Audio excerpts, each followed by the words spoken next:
Bangladesh cricket, Bangladesh football, এই দুই দলের কারণে এদেশের জনগণ আজ হতাশ।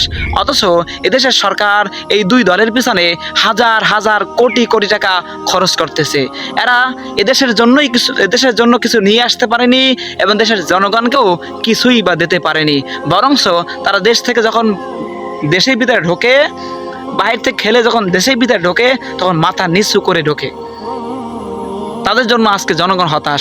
অথচ এদেশের মাদ্রাসার ছোট ছোট কচি কচি বাচ্চারা যারা 2 বছর 2.5 বছর হেফজ শেষ করে, তারা দেশ থেকে অন্য দেশে যে 200-310টা দেশের সাথে হেফজ প্রতিযোগিতায় ফার্স্ট হয়ে এই দেশকে 1 নাম্বার করে বিজয় হয়ে, প্রতি বছরই তারা বিজয় হয়ে মেডেল নিয়ে আজকে দেশে ঢুকতেছে বুক ফুলিয়ে, বাংলাদেশের পতাকা হাতে নিয়ে।